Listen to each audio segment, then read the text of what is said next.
নমস্কার বন্ধুরা, কেমন আছো সবাই? আয়ানস অ্যান্ড মাম্মাস ওয়ার্ল্ডের আরেকটা ব্লগে স্বাগত জানাই। তো সকাল থেকেই আমার আজকের ব্লগটা শুরু করছি। সকালে স্নান করে রেডি হয়ে নিচ্ছি, তারপর যাবো আমার ডেইলি যা ডিউটি থাকে সেগুলোর দিকে। তো রেডি হয়ে চলে আসলাম সবার প্রথম রান্নাঘরে। সোনাইয়ের আজকে স্কুল আছে, তো সোনাইয়ের ব্রেকফাস্টটা বসিয়ে নিচ্ছি সবার ফার্স্ট। তো সোনাইয়ের খাবার বসিয়ে চলে আসলাম ঠাকুর ঘর মুছতে। সবার আগে এই কাজটা করি, কারণ বরমশাই স্নান হয়ে গেলে আর আমার ঠাকুর ঘর মোছা না হলে মুশকিল। তাই এই ঘরটা মুছে নিই সবার আগে। সোনাইয়ের স্কুল থাকলে আগে সোনাইয়ের খাবার বসিয়ে তারপর ঠাকুর ঘরটা মুছি, আর স্কুল না থাকলে সবার আগে ঠাকুর ঘরটা মুছে নিই স্নান সেরে। তারপর চলে আসলাম ঝাড়ু দিতে। কম বেশি সকালের কাজকর্ম সকলের 19 কি 20 একই রকম হয় আর কি।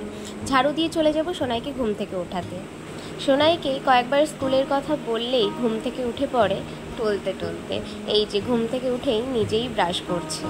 আগের দিন শরীর খারাপের জন্য স্কুল পাঠাতে পারিনি। শুধু সোনাই না, আমারও ভীষণ শরীরটা খারাপ ছিল। গরমের ছুটি পড়ে যাবে, তার আগের দুদিনও যদি না যায় তো কেমন একটা লাগে না।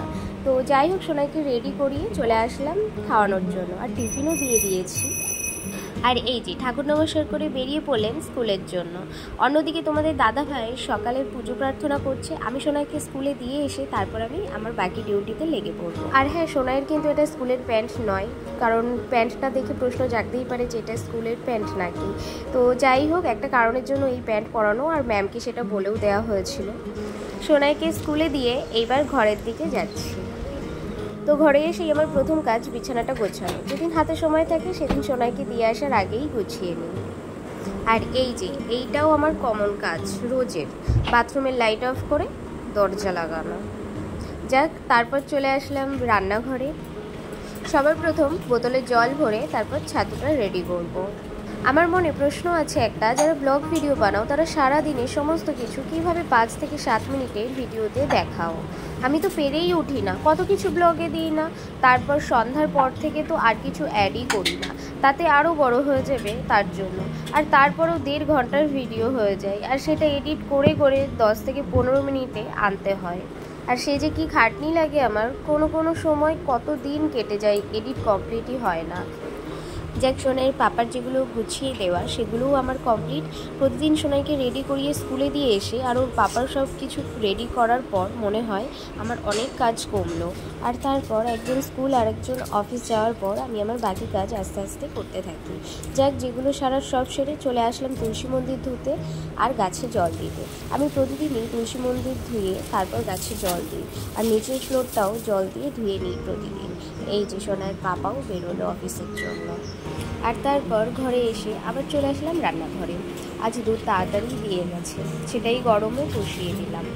যা গরম পড়েছে, নাহলে নষ্ট হয়ে যাবে। আর দেখতে দেখতেই তো সময়টা কেটে যায়, তাই সোনাইয়ের ফার্স্ট ফ্রুট এক জায়গায় গুছিয়ে রাখলাম, সোনাই আসলে যাতে তাড়াতাড়ি দিয়ে দিতে পারি। আর এইদিকে তো আমার ভীষণ ঘুম পাচ্ছে। সোনাইয়ের আগে স্কুল ছিল 9টা থেকে 11টা 40, তারপরে এই গরমের জন্য টাইম হলো 8:30 থেকে 10টা 40, আবার কিছুদিন হলো ছুটির টাইম 10টা পড়েছে। আর এই যে এই জায়গাটা সোনাইয়ের খেলার জন্য সাজিয়ে গুছিয়ে দিয়েছি। সোনাইয়ের ভীষণ পছন্দের জায়গা, এখানে খেলা করে, বসে থাকে, শুয়ে থাকে, আর আমিও শুয়ে থাকি ওখানে মাঝে সাঝে। আর এখনও শুয়ে থাকতে থাকতেই চোখ লেগে গেছিলো হালকা। আর সোনাইকে স্কুল থেকে আনার জন্য অ্যালার্ম দিয়ে রেখে, আর অ্যালার্ম বাজে সাথে সাথে তাড়াতাড়ি উঠে বললাম সোনাইকে আনার জন্য।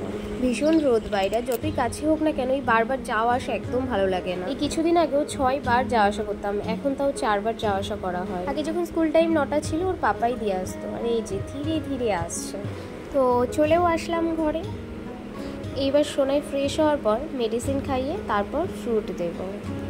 সোনাই স্কুল থেকে এসে নিজেই জুতো খোলে, স্কুল ড্রেস ছেড়ে হাত পা ধোয়। তবে এগুলো কিন্তু ও প্রথম দিন থেকেই নিজে একা একা করছে না, ওকে শেখাতে হয়েছে। মানে এখনও আমি হেল্প করি, আর প্রথম দিন থেকেই আমি নিজেও হেল্প করেছি আর বলেছি যে জুতো খোলো, ড্রেস খোলো, যাও গিয়ে হাত পা ধো। তারপরেই আস্তে আস্তে অভ্যেসে এসেছে। এখনও পুরো একা করতে পারে না, তারপরও সোনাইকে নিজের কাজ নিজেকে করতে বলি, যেটুকু একা করে। আর আমার মনে হয় বাচ্চাকে নিজের কাজ নিজেকে করতে দেওয়া উচিত, শেখানো উচিত। আর এই যে রাজামশাই ওষুধ খেয়ে চললেন দরজা খুলতে। যতবার দরজায় যেই আসুক না কেন ওই দরজা খুলবে।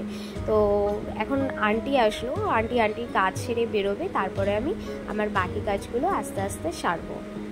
এই যে এই জিনিসগুলো কিন্তু ওকে অনেক ধীরে ধীরে শেখাতে হয়েছে। ওর বাবা ছাতু খেয়ে গ্লাস রেখে গেছে, সেটাই আন্টিকে দিয়ে গেল ধোয়ার জন্য। তো বাচ্চারা কোনো জিনিসই হঠাৎ করে শিখে যায় না, তাদেরকে অনেক দিন ধরে আস্তে আস্তে করে শেখাতে হয়, তারপরে তার অভ্যেসে আসে আর শিখেও যায়। তো সোনার সমস্ত মেডিসিন খাওয়া কমপ্লিট, আর বসে পড়লাম সোনার প্রথম ফ্রুট নিয়ে আর আমার চা আর বিস্কিট নিয়ে। সোনাই সকালে ব্রেকফাস্ট করেছিল যখন, তখন কিছুটা ভাত ছিল, তো আমি সেই ভাত খেয়েছিলাম, তাই তারপরে আর চা খাইনি। তো সোনাইয়ের ওয়েট করছিলাম স্কুল থেকে আসবে, তো একসাথে বসে খাবো, তো তার জন্য একসাথে বসে আমি চা খেলাম আর সোনাই প্রথম ফলটা খাওয়া কমপ্লিট করলো। একদিকে আন্টি ঘর মুছছে আর সোনাই আরেকদিকে বলছে মায়ের শরীর ভালো না, বাবার শরীর ভালো না। তো যাই হোক, আন্টিরও সমস্ত কাজ কমপ্লিট আর আমিও চলে আসলাম আবার রান্নাঘরে। এইবার আস্তে আস্তে ধীরে ধীরে রান্নার সমস্ত কিছু কমপ্লিট করে নেব। ভাতটা প্রথমে বসিয়ে নিলাম, এবার সবজি বার করে কি রান্না করা হবে সেটা ফিক্সড করে তাড়াতাড়ি সবজি কাটাকুটি করে বসাবো। প্রতিদিনই আন্টি ঘর মুছে সমস্ত কাজ সেরে যায়, তারপরে আমি একবার পুরো ঘরে একবার ধূপ দেখিয়ে নিই। তো এটা ডেইলি রুটিন, যেহেতু পুরো ঘর সকালে মোছা হয় না, তার জন্য পুরো ঘরে ধূপ দেখানো হয় না। তো তার জন্যই আমি চলে আসলাম আন্টি যাওয়ার সাথে সাথে পুরো ঘরে ধূপ দেখানোর জন্য, আর প্লাস একটু চন্দন পেটে ঠাকুরকে একটু সাজিয়েও নিলাম। আর বাইরে ধূপ দেখানো, ঘরে ধূপ দেখানো, সমস্ত কিছু কমপ্লিট করে নিলাম। তো ফাইনালি এইবার চলে আসলাম রান্নাঘরে, এইবার ঝটপট রান্না সারবো। আর এখন মাছের জলটা চেঞ্জ করে নিচ্ছি, সোনাইয়ের জন্য শিঙি মাছ আনা আছে সেটার। প্রতিদিনই আন্টি আসার আগে শুধু ভাতটা বসিয়ে দিই, বা আন্টি যাওয়ার পর ভাতটা বসিয়েই ঠাকুর ঘরে চলে যায়। যেটুকু ইনকমপ্লিট কাজ থাকে সেটুকু সারার জন্য, কারণ এঁঠো বা মাছ সব ধরে তো ঠাকুর ঘরে যাওয়া যাবে না, তাহলে আবার স্নান সেরে তারপর ঠাকুর ঘরে যেতে হবে। তাই আগে ঠাকুর ঘরের কাজটা সেরে নিই, তারপর রান্নাঘরের দিকে আসি। দেখো, তোমাদের সাথে গল্প করতে করতেই সোনাইয়ের সেকেন্ড ফ্রুটেরও টাইম হয়ে গেল। তো চলো রেডি করে নিই। তো রেডি সোনাইয়ের সেকেন্ড ফ্রুট, সোনাইকে হাতে দিয়ে দিলেই খেয়ে নেবে, চাপ নেই এই সব দিকে, বদমাইশিগুলো নিয়েই চাপ শুধু। খাওয়া দাওয়া, খেলাধুলো করা, ঘুমোনো, যত বদমাইশি সমস্ত কিছু কাজকর্ম করার সমস্ত কিছুর একটাই জায়গা, সেটা হলো এইটা। মানে সব কিছুর ওনার পছন্দের জায়গায় বসে করতে হবে। যাক, দেখতে দেখতে অনেকটা সময় হয়ে গেল, সোনাই স্নানেরও সময় হয়ে গেল, আর সোনাই চলে আসলো স্নান করতে। এই যে সব রেডি করছে, তারপর যাবো আমি স্নান করাতে, কারণ স্নানটা এখনও পুরোপুরি একা পারে না, কিন্তু সমস্ত কিছু রেডি করে রাখে আগে থেকে। তো যাই হোক, সোনাইকে স্নান করিয়ে রেডি করিয়ে চলে আসলাম আমপোড়া শরবত বা আমপানা শরবত যেটা বলে সেটা করতে। এটা বরমাসের জন্য রেডি করে রাখলাম, অফিস দিয়ে এসে খাবেন, আর আমারটা আলাদা করে রেখেছি, পরে খাবো। তারপর চলে আসলাম আগের দিনের জামা কাপড় তুলতে, না হলে আজকের জামা কাপড় কোথায় মেলবো। তো যাই হোক, সোনাইয়ের ডিউটি রোজ স্নান সেরে ঠাকুর ঘরে এসে মঙ্গল ঘটে চাল রাখবে, আর যেদিন আমি রেখে দেব সেদিন এত রাগ, এত কান্নাকাটি করবে। তো বেশিরভাগ দিনই ওর জন্যই রেখেছি, যে ও নিজে হাতে মঙ্গল ঘটের চালটা রাখবে। আর এই যে এত জামা কাপড় আমার এখনও গোছানো বাকি, আর এগুলো দেখেই আমার মাথা ঘুরছে। এই জামা কাপড় গোছানোটা বিশাল ফালতু কাজ লাগে আমার কাছে। যাক, আজকের যে জামা কাপড়গুলো ধোয়ার আছে সেগুলো মেশিনে দিয়ে একটু দরজা পরিষ্কার করা শুরু করলাম। সমস্ত দরজা কিছুদিন আগে পরিষ্কার করা হয়েছিল, কিন্তু দুটো বাকি ছিল। আর তারপর ফ্রিজটাও পরিষ্কার করা বাকি, ভিতরটা আগের দিন পরিষ্কার করেছিলাম, আজ বাইরেরটা বাকি। ফ্রিজ খুলে এত সব লজেন্স দেখবো আর খাবো না তা কখনো হয়? আমার সারাদিনই লজেন্সের খিদে পায়, আর কিছুর খিদে পাক আর না পাক, আর তার জন্য অল টাইম হাজির থাকে এনারা ফ্রিজের মধ্যে। তো যাই হোক, এই লজেন্সগুলো সোনাইয়ের জন্য আনা, কিন্তু ওকে দেওয়া হয় না, এগুলো ও আমিই খাই। আর এই লজেন্সের নিচে তো কিটকাট ঢাকা পড়ে গেছে, মাসের শেষ যেহেতু, তো তার জন্য এখন শেষের দিকে সমস্ত কিছু। আর এই ডার্ক চকোলেটটা সোনাইয়ের জন্য আনা। আর এই যে সোনাইয়ের পাপাও চলে এসেছে, আর এইসব ডেইলি রুটিন এদের। আর এই ভিডিওটা সোনাই করেছে, এটা না আরো অনেক কটাই ভিডিও করেছে আজকে সোনাই। বাবার কাছে দেখবা, বাবার তো তাড়িয়ে দিচ্ছে।